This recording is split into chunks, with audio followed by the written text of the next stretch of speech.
इस न्यूज के प्रायोजक हैं अर्थ डायग्नोस्टिक्स, लोकला मंडल, मधुबन, उदयपुर। शहर में बड़े अधिकारियों की मिलीभगत से पनपते भू माफियाओं का एक बड़ा उदाहरण बोहरा गणेश जी क्षेत्र में देखने को मिल रहा है। जी हां, वार्ड 43 के बोहरा गणेश क्षेत्र में यूआईटी और भू माफियाओं ने मिलीभगत कर जिला केंद्र योजना प्रताप नगर स्टेशन के सामने अवाप्ति शुदा जमीन पर कब्जा कर लिया है। साथ ही धड़ल्ले से अवैध निर्माण भी जारी है। यही नहीं, क्षेत्रवासियों ने रोहिंग्याओं के होने की भी आशंका जताई है। बोहरा गणेश क्षेत्र विकास समिति ने इस पूरे मामले का खुलासा करते हुए बताया कि इस करोड़ों की जमीन पर यूआईटी की अनदेखी या यूं कहें कि मिलीभगत से भू माफिया कब्जा कर रहे हैं। मास्टर प्लान को धत्ता बताकर इस योजना के चारों ओर अवैध निर्माण और कब्जे हो चुके हैं। साथ ही अराजी संख्या 959, 960 और 961 जो पंचाट में अवाप्ति से गलत तरीके से मुक्त कराई गई है, उसे पुनः अवाप्ति में लेकर अवैध निर्माण को ध्वस्त करना चाहिए। साथ ही यदि यूआईटी उस भूमि पर कब्जा लेते हुए बोर्ड लगा दे तो भविष्य में किसी के साथ धोखाधड़ी नहीं हो पाएगी।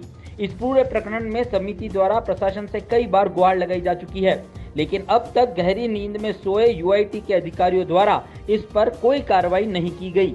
क्षेत्रवासियों ने बताया कि करोड़ों की इस जमीन में भू माफियाओं और अधिकारियों की मिलीभगत के खेल से सरकारी राजस्व को भी बहुत बड़ा नुकसान हो रहा है। समिति से जुड़े एवं एडिशनल रजिस्ट्रार कोऑपरेटिव विभाग के पद से रिटायर्ड भानु व्यास ने बताया कि एंटी सोशल एक्टिविटी एक्ट के तहत जिला कलेक्टर को लैंड ग्रेबर के विरुद्ध कार्रवाई करनी चाहिए, जो कि आज तक नहीं की गई। सिर्फ बोहरा गणेश जी क्षेत्र ही नहीं बल्कि शहर के अन्य हिस्सों में भी इस एक्ट के तहत शहर में पनपने वाले भू माफियाओं पर कार्रवाई करनी चाहिए। व्यास के अनुसार कई बार शिकायत करने के बाद भी इस मामले में कोई समाधान नहीं हो पाया है, तो क्षेत्रवासियों ने बोहरा गणेश जी मंदिर के बाहर भी इस मिलीभगत की पूरी कहानी बोर्ड पर लिखकर चस्पा कर दी है। क्षेत्र की एक गंभीर समस्या जिससे कि अपराधीकरण इस क्षेत्र में बढ़ रहा है, और उसका कारण ये है कि यूआईटी के द्वारा जो डिस्ट्रिक्ट सेंटर प्लान बनाया गया था 2005 में अवार्ड जारी किया था, उसके बाद यूआईटी ने इसकी तरफ झांक के नहीं देखा। असामाजिक तत्व ज़मीनें बेच रहे हैं, किराए पे दे रहे हैं। संजय मेहता है, महबूब अली है, इमरान डायर है, इसी तरह से इन लोगों ने 50 से 60 करोड़ की ज़मीन को कब्जे कर लिया है जो हाईवे से लगती हुई है, और अपराधीकरण बढ़ रहा है। इधर हमारे कॉलोनी में वृंदावन नगर के सामने महबूब अली ने श्री संजय मेहता से 3900 स्क्वायर फीट ज़मीन रजिस्ट्री करवाई 2 व्यक्तियों के नाम। 3900 की जगह 2016 से लेकर अब तक वो 38,000 स्क्वायर फीट लैंड ग्रैब कर चुका है और निर्माण भी कर चुका है। इस पर यूआईटी ने नोटिस दिया था 1650 फीट को ध्वस्त करने का। स्टे कोर्ट से स्टे भी यूआईटी ने दिलवाया, वकील ही नहीं गया, और उस स्टे की आड़ में 20,000 फीट का कंस्ट्रक्शन और 38,000 फीट का नाजायज़ कब्जा इन्होंने किया है। एरिया के लोगों को धमकाते हैं, अजीबोगरीब संदिग्ध गतिविधियां हैं, लोग आते हैं जाते हैं, अजीबोगरीब और रोष है इसमें।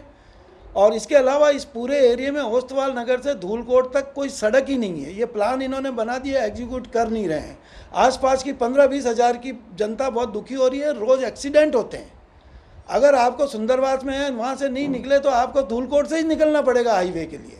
बीच में कोई है नहीं। उस प्लान में से 3 सड़कें निकल रही है हाईवे के लिए, जयश्री कॉलोनी और आगे से भी सड़कें निकल रही है, लेकिन कोई निकाल ही नहीं रहा। न नेता ध्यान दे रहे हैं और अफसरों को तो कोई मतलब ही नहीं है। ये आते हैं अपने अपने नेता के माध्यम से प्रायोजित होके और अपनी कमाइयों में लग जाते हैं।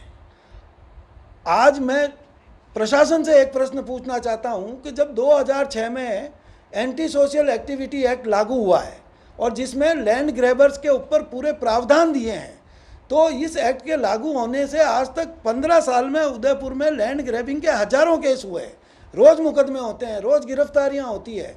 आज तक इस एक्ट के तहत जिला प्रशासन ने क्या कार्रवाई की है? मेरे जानकारी के हिसाब से एक भी व्यक्ति के ऊपर लैंड ग्रैबिंग की कार्रवाई नहीं हुई है, जबकि राजस्थान में सबसे ज़्यादा लैंड ग्रैबर्स उदयपुर में रहते हैं।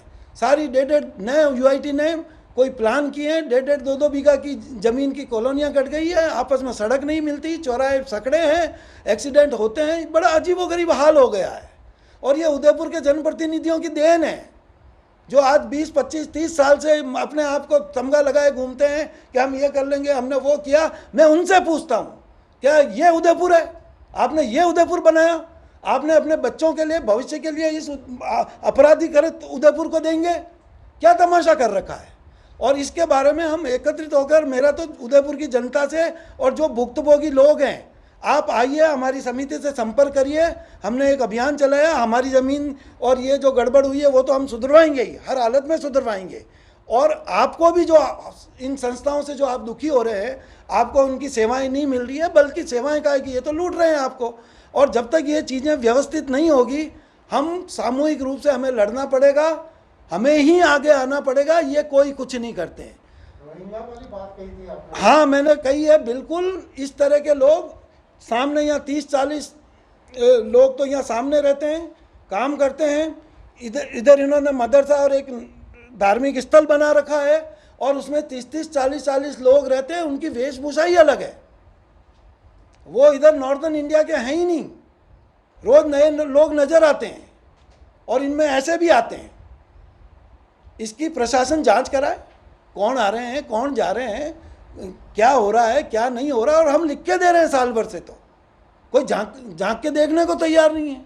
हमने फोटोवेयर खींच के भेजी, असामाजिक तत्व हो रहे हैं, दारू पी रहे हैं, जुआ खेल रहे हैं, पुलिस विभाग को भेजी। पुलिस विभाग भी क्या, रोज़ तो 24 घंटे आदमी रख नहीं सकता।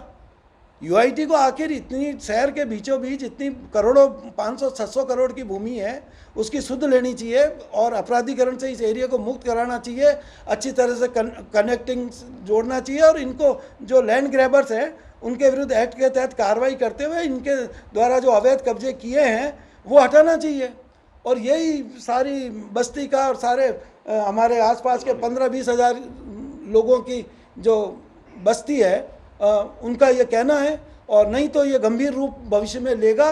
और हम प्रशासन के भरोसे हैं और विश्वास करते हैं, लेकिन अगर इस तरह से चलेगा तो हम चलने नहीं देंगे। यूआईटी के जिन अधिकारियों का आप कह रहे हो मिलीभगत की वजह से ये हुआ है, यूआईटी की जमीन है, कौन अधिकारी हैं इनमें जो इनसे मिले हुए हैं? भाई, इनसे संबंधित 3-4 लोग आते हैं। एक तो आता है पटवारी, जो कब्जे की रिपोर्ट करता है। एक आता है सर्किल इंस्पेक्टर। फिर आता है तहसीलदार, जो नोटिस जारी करता है। नोटिस जारी करने के बाद फैसला तहसीलदार करता है। अब वो तहसीलदार फैसला 15 में फैसला करके खुद ही फाइल दबा के ऊपर बैठ जाए, सेक्शन उस फैसले को बाहर नहीं निकलने दे। यूआईटी का, तहसीलदार का फैसला यूआईटी के डिमोलिशन स्क्वाड तक नहीं पहुंच पाता है 15 साल में। क्या उम्मीद करेंगे हम? ये हाल है यूआईटी का। और सारे अधिकारी वही रहते हैं। कभी कोई अधिकारी अवाप्ती अधिकारी है, प्रमोशन हुआ ओएसडी बन गया, और प्रमोशन हुआ सेक्रेटरी बन गया। यही किस्सा चल रहा है। अभी वर्तमान में भी यही किस्सा चल रहा है। पत्रिका में भी कुछ दिन पहले जो ठहरे हुए अधिकारी हैं, तो भाई साहब, इस प्रशासन में मैं 37 साल नौकरी में रहा हूँ, मुझे पता है हर महत्वपूर्ण पद की नीलामी होती है। ये प्रायोजित होते हैं, अपने नेताओं को लाभान्वित करते हैं और खुद भी लाभान्वित होते हैं, और मिलीभगत चलती है। और ये प्रशासन का यही स्वरूप है। वरना कौन करोड़ों रुपए लगा के कोई कमंडल हाथ में लेके और जनता के भले के लिए कोई चुनाव थोड़ी लड़ते हैं। ये सारे जनप्रतिनिधि इस व्यवस्था की दलाली करते हैं, इस व्यवस्था में काम करवाते हैं।